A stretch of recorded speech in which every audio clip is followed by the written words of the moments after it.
Very good day albeit to one and all. Our group today will present about Mafriwal dairy cow. Our group member consists of Azmar bin Amit, Faraz Haddah binti Halim Saadi, Muhammad Kahirul bin Muhammad Khan, Balkis Akilah binti Bani Hidayat, and Nur Ilyana Nabila binti Muhammad Rostam. We are all from Preparatory Center for Science and Technology, Universiti Malaysia, Sabah. Crossbreeding is an act or process of producing offspring by mating pure breed individuals of different breeds or variety. In order to produce a Malaysian Friesian Sahiwal, the combination of female cow of Malaysian dairy breed, which is Friesian, and a male of Indian local dairy, which is Sahiwal, are needed. Friesian cows are commonly white in color with black patches on its body, but there are also some of them with white and red patches. Sahiwal cows are preferred in this crossbreeding due to its ability in heat tolerant and high resistance to parasite from both internal and external. This crossbreeding product will increase the ability of the local production to support the local demand due to high demand in dairy milk, but very little local production. The objective that we want to achieve is to study crossbreeding in Mafriwal dairy cows, to compare the production of milk of the original cows and crossbreed cows, and the last is to study the advantages and disadvantages that are linked to the transgenic cows. For the methodology, Figure 1 shows the process of cleaning the cow's vulva. We will explain about the process of cleaning the cow vulva with a paper towel and put full arm glove and lubricant. The arm will be inserted into the cow by forming a cone using finger, while the other hand need to keep the tail aside. If the bladder of the cow is full, this process needs to be postponed first until the cow has urinated. By doing this procedure, the cow must be very relaxed to avoid any injury because the rectum wall has a very delicate structure. For the result, we show the figure of Mafriwal cow made by Sahiwal and Friesian crossbreeding. Mafriwal is well known in Malaysia industry because it is the highest milk producer in Malaysia and has a high level of resistance to local disease. In discussion, we are discussed about Mafriwal cattle is the product of crossbreeding of Sahiwal bulls and Friesian cows. It is a synthetic dairy breed. Mafriwal usually black and white patches on its body, but sometimes chocolate with white patches also occur as shown in figure 1. Mafriwal has a birth weight of 25 kg and the normal mature weight at 500 to 700 kg. For a successful crossbreeding, Mafriwal cattle can produce milk around 2,750 liters in 305 days. The Mafriwal gets its name from Malaysian Friesian Sahiwal. The local Indian dairy, the Friesian are medium in size as shown in figure 2, typically has a weight between 680 to 770 kg when they reach mature age. The Friesian cattle are extremely strong animals. They can adapt themselves to a wide variety of agroclimate change conditions. The breed is very popular for it is about milk production throughout the world in more than 150 countries. A Friesian cow can produce about 10,200 kg of milk per year.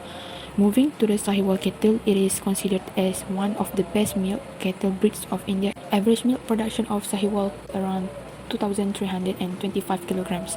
The lactation yield ranges from 1,600 to 2,750 kilograms. We also know that crossbreeding is the mating process of animals from two breeds. Breeds are usually chosen that have complementary traits to enhance the offspring economic value.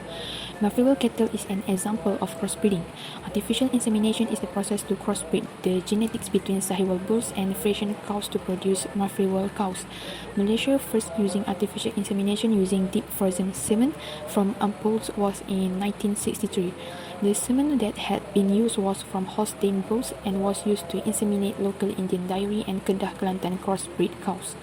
The initial impact for this obtaining crossbreeds using artificial insemination is they recognize the higher production of milk and beef production. Other than that, the animals are also being less susceptible to diseases as compared to the imported pure temperate breeds. Number of artificial insemination cases has been steadily increasing and on the peak in 1990. The reading decreased until 2002 and started to rise again. The increasing number of cases in 2001 and upcoming year is because of the artificial breeding of beef cattle. Process of artificial insemination started with positioning the cows. It will increase the chances of this process to success if the cow is relaxed. This process must be done by using an area where they are familiar with and the facility should be well lit, with provision made for food and water. Next, throwing the straw. Before doing this, The water temperature must be checked and it should be around 35 degrees Celsius or as instructed by the cement company. The straw should be removed from the flask with forceps and submerged in the water. After withdrawal, wipe the straw and place it in the gun. The gun should be warmed first by rubbing between the hands. The cream straw end needs to be cut at 90 degrees then slide onto the plastic sheet. Moving to the cow, we need to clean the cow's vulva with a paper towel and put on a full arm glove and lubricant. The arm needs to be inserted into the cow by forming a cone using fingers while the other hand needs to keep the tail aside. If the bladder of the cow is full, the process needs to be postponed first until the cow has urinated. By doing this procedure, the cow must be very relaxed to avoid any injury because the rectum wall has a very delicate structure. For your information, before inserting the artificial insemination gun, the location of the cervix must first be found. The cervix is normally found on the pelvic rim, as shown in figure 3. After locating the cervix, use the elbow to exert downward pressure on the vagina. This process will help to part the lips of the vulva. The lips should be wiped clean with the gun inserted past the vestibule and into the vagina. The gun should be inserted vertically and taken out horizontally. The artificial insemination should be inserted as soon as possible to maintain the quality of semen. Once the tip touches the canal, the gritty sensation will occur. Moving to the next step, line up the gun and make it through the canal, manipulating the cervix back over the tip of the gun. After that, there is more resistance to the gun. The semen should be deposited into the short chamber of the uterine horns. Extra care must be taken to avoid placing the semen into just one horn, plus the walls of the uterus are so delicate and easily damaged. Last but not least, artificial insemination is one of the most effective ways for genetic improvement and crossbreeds instead of in vitro fertilization. It helps to give a big effect in both dairy and beef production at the same time sufficiently disease resistant compared to the pure breeds. This is called heterosis. Heterosis is the production advantage that can be obtained from crossbreeding, which are genetically diverse. Heterosis is the most important for lowly heritable traits such as fertility and survival. Besides that, the socio-economic status of farmers have been improved.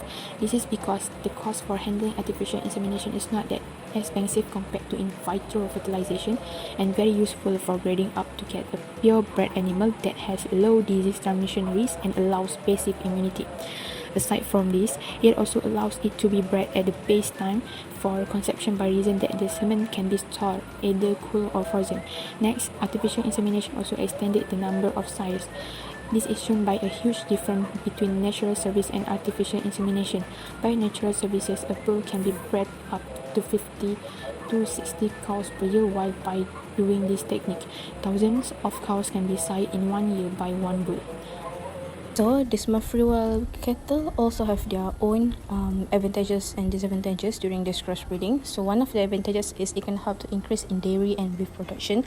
Other than that, it is also as a disease resistant and just use a low cost and can bring to a low disease transmission risk. It also allow a passive immunity, and we can do a breeding at the best time of conception. It has also helped to extend the number of sires. Moving to this advantageous part, it requires knowledgeable and well-trained operators because we're handling with the alive animal. So then we need to have a special equipment and need a proper cleaning of instrument. We also require more labor, especially on infrastructure facilities. Moving to the ethics scope, we could say that crossbreeding is not an ethical issue. The particular reason for circumstance for stating this is because nature is not necessarily good every single time. By doing crossbreeding between those two animals to produce Mafriwal cattle, it is shown that we achieve to turn the unnatural things to improve the quality of life for both cow and bull. Apart from that, talking about the animal welfare, by doing this crossbreed, it helps to provide safer conditions and better genetics for the future and has been explained before. This kind of benefit is very good for people and animals' sake. To sum up everything regarding the moral and ethical issue concerning animal biotechnology, it simply says that we support the effort crossbreeding process because it is ethically significant not to use animals but their welfare. So, in conclusion, the Mafriwal lineage is formed from the superior genetic source of Frisia from North America and the selected Zebu breeds found from Kenya and Brazil, namely Sahiwal and Beer. In addition, the advantage of Mafriwal crossbreeding is that it helps to produce dairy cows with high milk production compared to natural cows with increased productivity as desired. And another advantage that can be taken from this intersection is that they will produce strength of all breeds from which they descent with the help of heterosis. In addition, the high cost is a serious disadvantage of crossbreeding. When compared to racial breeding, crossbreeding tends to be much more expensive. That's all from our group. Thank you.